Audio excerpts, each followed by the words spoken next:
It's already, Does he know FISA? Was he familiar with the policy?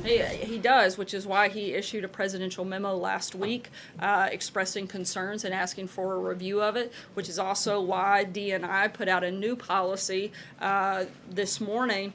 This is top of mind for the president, top of mind for the administration, and he has a full understanding. Don't believe me? Ask Speaker Ryan. Look to the comments that he made. He's somebody who's been in constant contact and had many discussions with the president on this issue, and he stated that in his press conference earlier today. And how exactly was the Trump campaign so badly surveilled and abused under FISA as he seemed to claim in that tweet?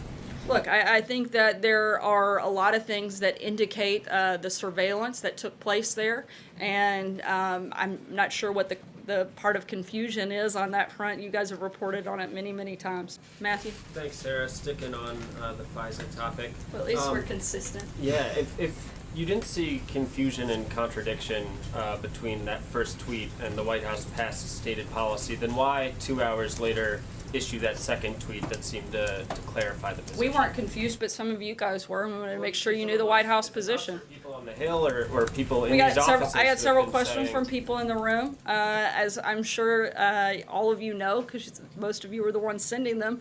The President's been clear about what his position is. We've issued several statements on this, put out one last night that had to do with this. Look, I can't be more clear. I'm speaking on behalf of the President, on behalf of the administration, on what our position is, and I think I've laid that out several times here today. Hallie? Thanks, Sarah. I want to ask actually about offshore drilling, but before I do, I'm hoping you can clarify something that you've said a couple of times now, which is that a lot of people were confused by that tweet. So Mike Pompeo, Actually, Tom I didn't Boster, say a lot of people. You guys said a lot of people were I think confused. your quote was, we weren't confused, but some of you were. Some what of you you, said. yeah. So I want to ask about that because Mike Pompeo was obviously out talking about this, pushing for this. Tom Boster, a lot of people in the president's administration were representing the president's position on this, that he wanted this to pass. His tweet today was confusing. It was contradictory. It just was. So how are people supposed to trust, not us as reporters, but lawmakers, stakeholders, policymakers, that the people representing the president's position actually are? I think that the premise of your question is completely ridiculous and shows the lack of knowledge that you have on this process. I've tried several times. I'll do it a 10th time here. Look, the president supports the 702, but he has some very strong concerns about the FISA program more generally. Again, this is why he put out a memo last week outlining such, and why the D&I director put out a new policy this morning. I'm not sure what the confusion is there. I just want to be clear, Sarah, before I ask about offshore drilling, that you definitively are saying that the president's tweet this morning was, in your view, not at all confusing and not at all contradictory. You think that's an accurate statement? I just want to be very clear about this. Yeah, it wasn't confusing to me. I'm sorry if it was for you. Jake? Let me ask you about the offshore drilling ban, Sarah, Sure, because go there's been ahead. a lot of questions about what's happening in Florida. There have been other states that have pointed to the reason this administration is given for exempting Florida, saying that they also would like to be exempt. So how is exempting Florida from the ban anything other, in critics' view, than giving a political favor to White House allies in a key battleground state? Look, the president is a massive advocate for America not just being energy independent, but being energy dominant. That's just part of that process is the offshore drilling. That's why it's opened up for public comment. These are going to continue to be negotiations. We're going to continue to look for places and ways that we can make America more energy dominant. If that's one of them, then we're going to continue forward in that process. That's why we've opened up drilling in Anwar, the Keystone Pipeline, and cut a lot of job-killing regulations that have to do with that. We're going to continue moving forward in that process. It's an open comment period, and we'll continue to talk with other stakeholders as we make decisions for other areas and other states. Was it or was Jake? not a political favor? Thank you, It's Sarah. not, I am not aware of any political favor that would have been part of, so no. Jim? If you're a dreamer out there, should you have confidence that this president is going to reach an agreement that will protect you from being deported? You should. I think you saw that. You guys got to come into the room in a pretty unprecedented way and sat in there for almost an hour listening to the president talk about it, listening to the president commit to getting a solution on this. Right now, we're counting on Republicans and Democrats to come together, which we think they will, to make a deal on DACA and on border security, which is a vital part of that conversation and something that we insist be part of it. And a quick follow-up on FISA. There seems to be a pattern, and correct me if I'm wrong if there is no pattern, where the president watches something on Fox and Friends and then he tweets about it. Apparently this morning, one of their personalities, Andrew Napolitano, said that this is not a good deal, Mr. President, don't do this. And then he went on Twitter and tweeted about the FISA program. There have been folks out there who have said, you know, there's a cause and effect. He watches something on Fox and Friends and then he tweets about it. Is that what happened this morning, and does that go on? I'm sure you're disappointed he's not watching CNN.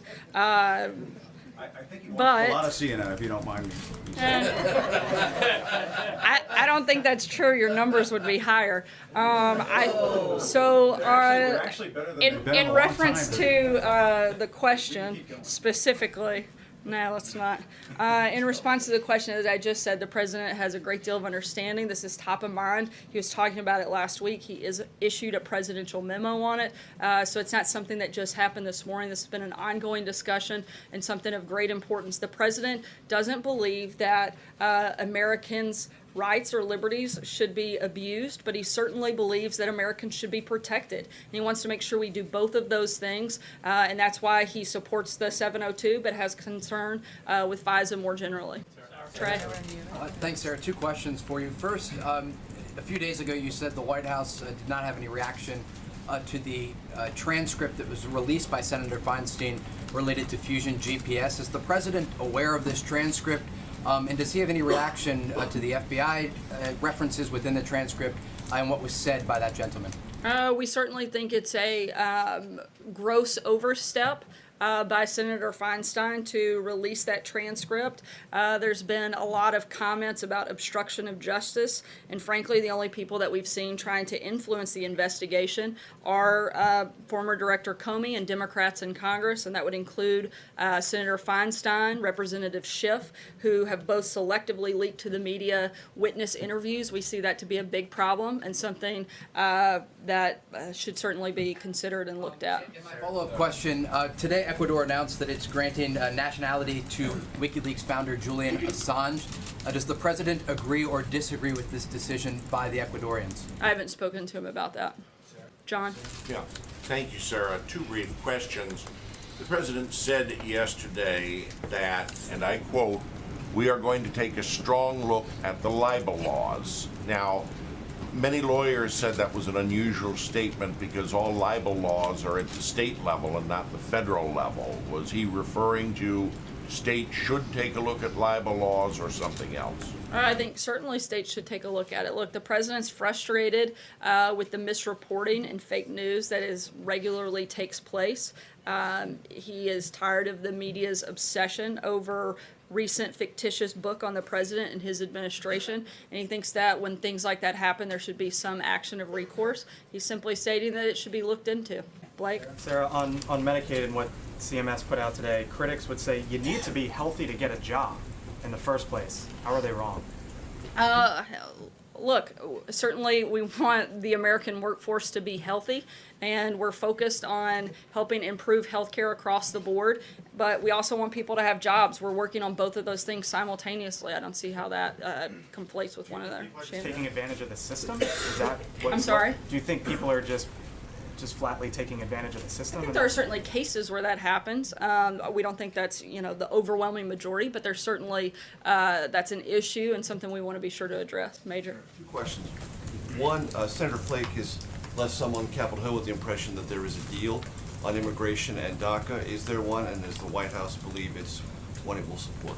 There has not been a deal reached yet. However, we still think we can get there, and we're very focused on trying to make sure that that happens. The president's been clear about what his priorities are in that process, and we're going to continue working with members of the House and the Senate, Republicans and Democrats, to make sure that we try to get that deal done. Related to that, is the White House familiar with what the contours of Senator Flake is talking about, and would it regard it as progress? I can't speak to the specifics of Senator Flake. I can tell you that a deal has not been reached, and we've outlined what a deal would need to look like on our end for it to happen. Can you explain from the administration's point of view the value of demonstration projects in the 10 states that have asked for it for those who are able-bodied who receive Medicaid? Because there are critics who say, even as a demonstration project, it would fundamentally change Medicaid's orientation to those who receive it because they qualify, and that's historically been the method.